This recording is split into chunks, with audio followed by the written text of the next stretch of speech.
జయహో BC సభ ఊహించిన దానికన్నా విజయవంతం అవ్వడంతో తెలుగుదేశం శ్రేణుల్లో నూతన ఉత్సాహం వచ్చింది. పెద్ద ఎత్తున బీసీలు తరలి రావడం, వారి ఐక్యతను చాటి చెప్పడమే గాక తామంతా తెలుగుదేశం పార్టీకి అండగా ఉన్నామని చాటి చెప్పారు.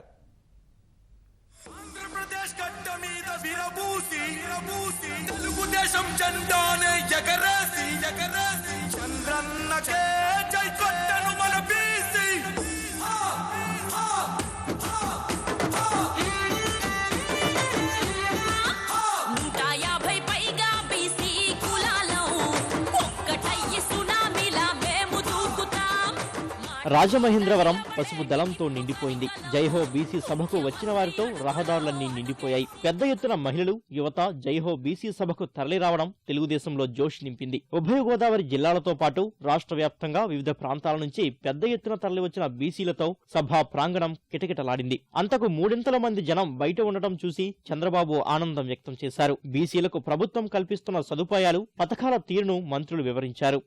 చంద్రబాబు గారి నాయకత్వంలో మనకు అనేక విధమైనటువంటి సంక్షేమ కార్యక్రమాలు కానీ, బీసీలకు అనేకమైనటువంటి ఉన్నత పదవులు కానీ ఈరోజు వచ్చాయని చెప్పుకోవడానికి నేను గర్వపడతా ఉన్నాను. ముఖ్యమంత్రి గారికి నేను హామీ ఇస్తున్నాను, అందరి తరఫున, మా అచ్చెన్నాయుడు తరఫున, తర్వాత మా బీసీ మంత్రుల తరఫున, మేమందరం మీకు అండగా ఉంటాం. మళ్ళీ ఒకసారి మీరు ముఖ్యమంత్రి కావాలని చెప్పి మీకు అందరికి కూడా నమస్కారాలు పెడుతూ సెలవు తీసుకుంటున్నాం. మనమందరం కూడా ఐక్యతగా ఉండాలి. విచ్ఛిన్నం కాకుండా ఉండవలసినటువంటి అవసరం ఉంది. కొన్ని శక్తులు అనేక విధాలుగా ప్రయత్నాలు చేస్తున్నారు. కులాల మధ్య చిచ్చు పెట్టడానికి, మతాల మధ్య చిచ్చు పెట్టడానికి, ప్రాంతాల మీద చిచ్చు పెట్టడానికి, ఆ చిచ్చు ద్వారా వాళ్ళ రాజకీయ కుట్రల ద్వారా వాళ్ళ లబ్ధి పొందాలనేటువంటి వాళ్ళకి సరి అయినటువంటి గుణపాఠం చెప్పాలి మీ అందరూ అనేది కూడా మరొక్కసారి ఈ సందర్భంగా మనవి చేస్తూ ఉన్నాం. అదేవిధంగా గత తెలుగుదేశం ప్రభుత్వం హయాంలోనే చంద్రబాబు నాయుడు గారు ముఖ్యమంత్రిగా ఉన్నప్పుడే బీసీలకి చట్టసభల్లో రిజర్వేషన్ కల్పించాలనేటువంటిది శాసనసభలో తీర్మానం చేసి కూడా పంపించాం. దాన్ని కూడా మనం నెరవేర్చుకోవాల్సినటువంటి అవసరం ఉంది.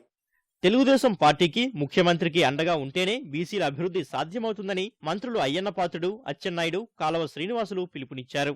ఈ మధ్యన కొంతమంది నాయకులు మాట్లాడుతున్నారు, చంద్రబాబు నాయుడు గారు బీసీలకు అన్యాయం చేస్తున్నారని.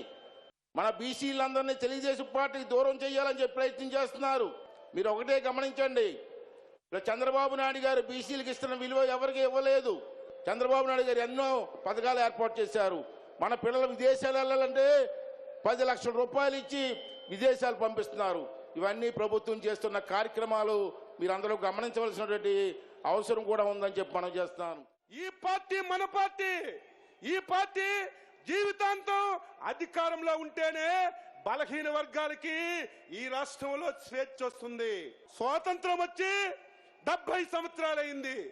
65 సంవత్సరాలు ఎంత అభివృద్ధి జరిగిందో 5 సంవత్సరాల్లోనే 65 సంవత్సరాలు అభివృద్ధి, సంక్షేమం మనకు అందించినటువంటి దేవుడు చంద్రబాబు నాయుడు గారిని ఈ సందర్భంగా తెలియజేస్తున్నాను.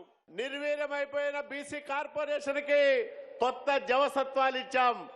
11 ఫెడరేషన్లకు పాలక మండళ్లు నియమించుకున్నాం.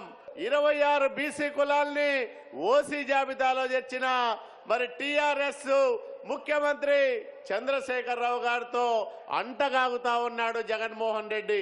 మోడీ మోచేతి కింద నీళ్లు దాగే ఒక దయనీయమైన పరిస్థితుల్లో ఈ రాష్ట్రంలో జగన్మోహన్ రెడ్డి ఉన్నాడు. బీసీల సభ కోసం రూపొందించిన పాట అందరినీ ఆకట్టుకుంది. సభా ప్రాంగణంలో చంద్రబాబు జెండా ఊపుతూ శ్రేణుల్లో మరింత జోష్ నింపారు.